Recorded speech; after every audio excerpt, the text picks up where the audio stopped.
Aku nak tanya secara ikhlas lah, sebenarnya best ke tak kerja dekat pulau ni? Ya, untuk jiwa yang bersedih, seronok. Jiwa yang bersedih ni bukan tajuk lagu tu, tajuk lagu apa yang perempuan tu, apa aku tak ingat. Kan, jiwa yang bersedih bukan tajuk lagu. Kau ni petik.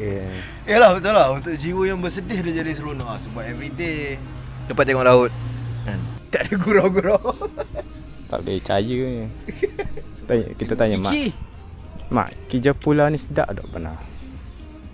Benar. Depend to the person lah. For me sedap. Kalau bujang kan. Bujang. Kita pergi berenang ajak petang sebab hari ni tak ada dive kan. So bila tak ada dive ni peluh kan. Kita pergi berendam. Sejuk kat badan. Let's go. Berpeluh. Panas hari ni. Tapi aku akan cerita sikit lah, macam mana kalau kata korang macam berminat nak datang kerja dekat pulau. Nanti aku cerita sikit. Tu air surut lah. Bila air surut ni satu masalah dia, bila air cetek senang sikit nak terbijak lah. Terbijak batu karang tajam. Memang kita pergi benang sana. Tapi air cantik, air clear. Sangat ni. Kalau Mat memang perangai dia memang hari-hari turun pergi berenang petang-petang. Aku jarang boleh lah. I love Walk. Okay, let's go. Sejuk. Petang baru sejuk.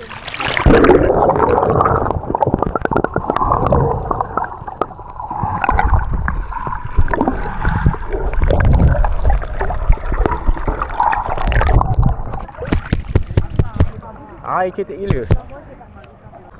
Sana. Alu. Oh, sedap ni, sejuk ni. Dua. Petang baru sejuk.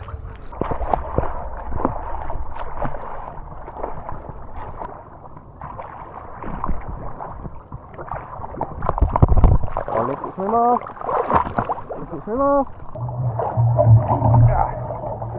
Alkisah kerja dekat pulau ni, first of all pada pandangan aku lah, dia sesuai untuk orang yang bujang yang di mana tak ada komitmen dekat darat.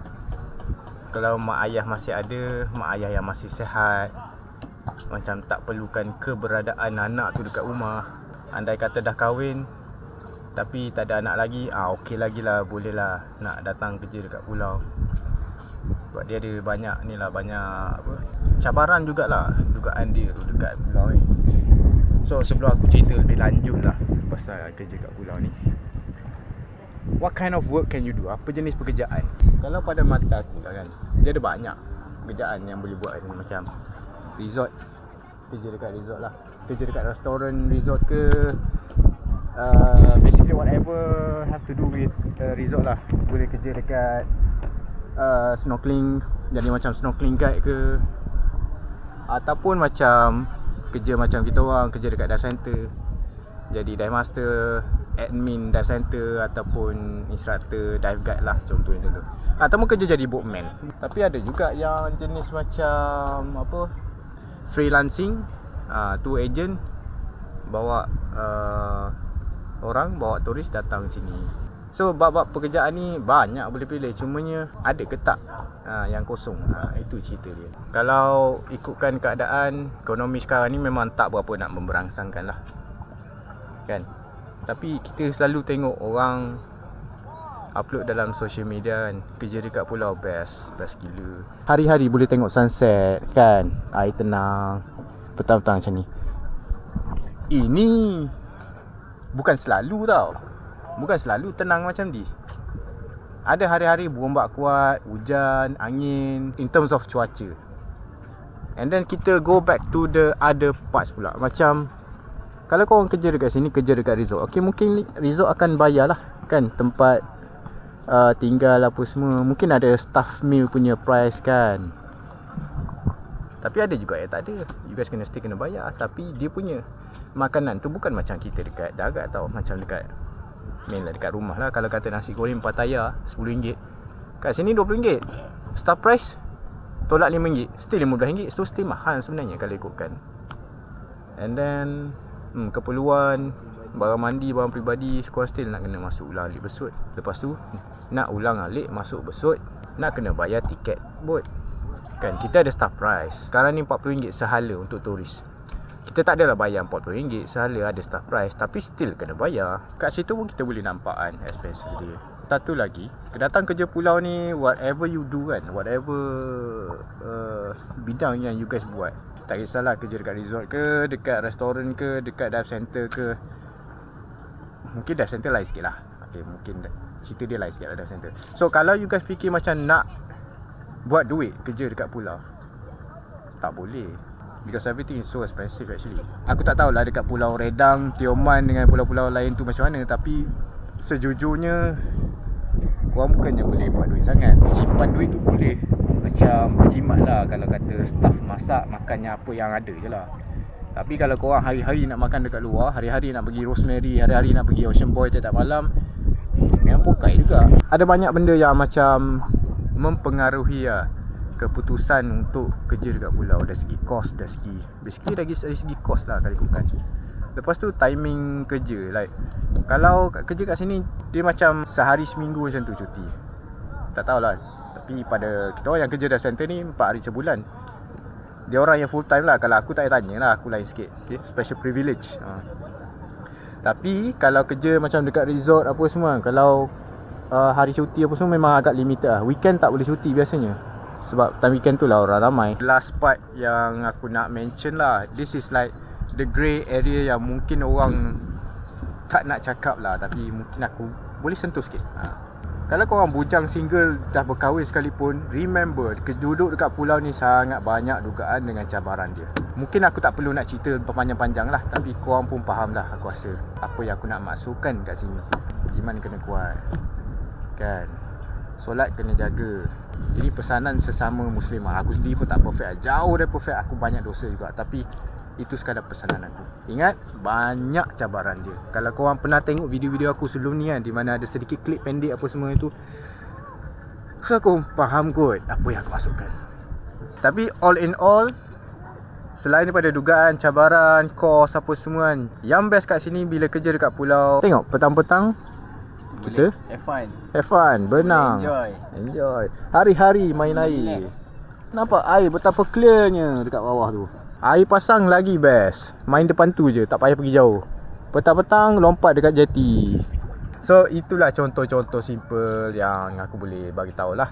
Okay, hari-hari tengok sunset. Tak ada hari-hari sunset sebab awan pun tutup juga. In conclusion lah, hari-hari kau tengok laut, hari-hari kau main dekat dengan air pantai, which is benda tu sangat menenangkan lah.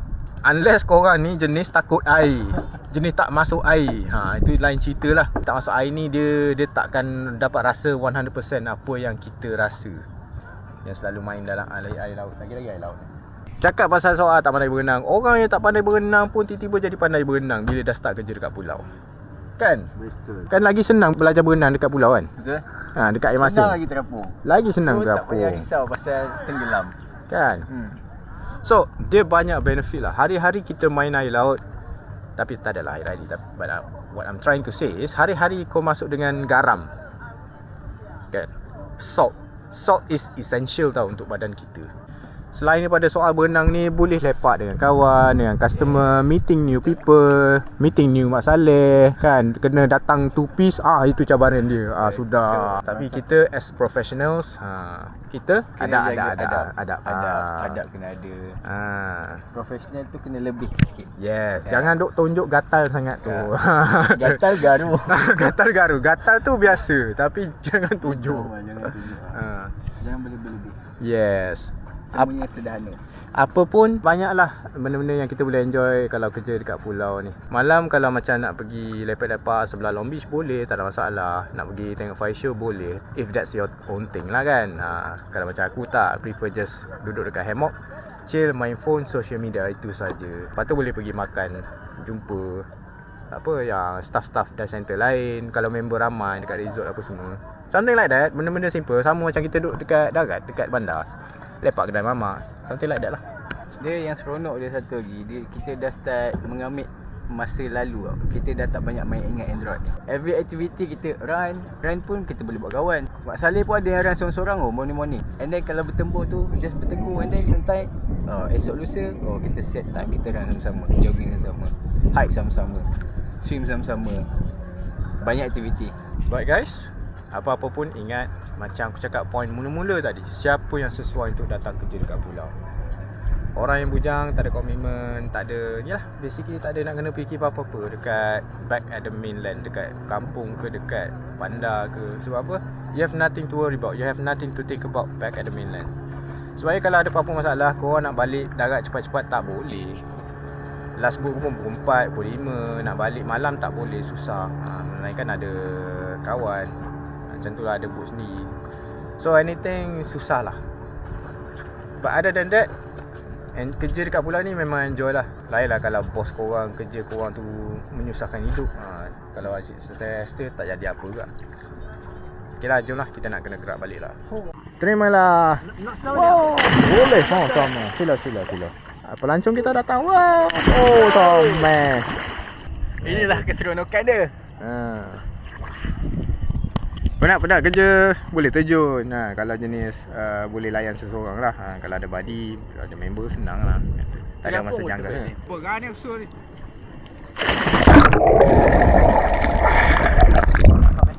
Jom, balik.